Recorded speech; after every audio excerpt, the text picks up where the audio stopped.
बहकावे में कैसे आ जाती हैं। परिवार से बेटियों की सुरक्षा की शुरुआत होनी चाहिए। बड़ी खबर, आरएसएस चीफ मोहन भागवत ने इस कार्यक्रम में महिलाओं से जुड़ा ये कार्यक्रम था। कहा कि उन्होंने गैर मजहबियों के साथ रिश्ते में आने वाली लड़कियों को लेकर यह बयान दिया। भागवत ने समाज को इस बात पर सोचना होगा कि बेटी एक अजनबी के बहकावे में कैसे आ जाती है।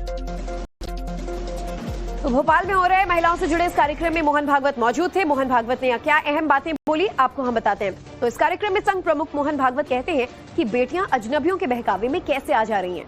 हमें इस बात पर विचार करना होगा। पहली बात तो इसकी रोकथाम की कोशिश परिवार से ही शुरू होनी चाहिए। आपसी संवाद की कमी परिवार के अंदर सबसे बड़ी वजह हो जाती है कि बेटियां दूसरों के बहकावे में आ जाती हैं। परिवार में नियमित संवाद हो, धर्म विकसित होगा। अगर ये नियमित संवाद होता है तो संस्कृति और परंपरा के गौरव का विकास होगा। 3 स्तर पर बेटियों की सुरक्षा की कोशिश की जानी चाहिए। जो मोहन भागवत ने अहम बातें बोली, पहला, परिवार के अंदर निरंतर संवाद। दूसरा, बच्चियों में सावधानी और आत्मरक्षा का संस्कार। तीसरा, ऐसे अपराधियों से प्रभावी तरीके से निपटना होगा। देखिए, लगातार समाज में सामने आ रहे लव जिहाद के मामलों के बाद जो खबरें आती हैं, कई जगहों पर तो लड़कियों को मौत के घाट में उतार दिया जाता है या उनसे पहचान छिपाई जाती है। इन तमाम पहलुओं पर मोहन भागवत ने अपनी बातें रखी। अगली बड़ी खबर अभी अभी आ रही है। रेप के दोषी गुरमीत राम रहीम को एक बार फिर बेल मिली है। बहकावे में कैसे आ जाती हैं। परिवार से बेटियों की सुरक्षा की शुरुआत होनी चाहिए। बड़ी खबर, आरएसएस चीफ मोहन भागवत ने इस कार्यक्रम में महिलाओं से जुड़ा ये कार्यक्रम था। कहा कि उन्होंने गैर मजहबियों के साथ रिश्ते में आने वाली लड़कियों को लेकर यह बयान दिया। भागवत ने समाज को इस बात पर सोचना होगा कि बेटी एक अजनबी के बहकावे में कैसे आ जाती है।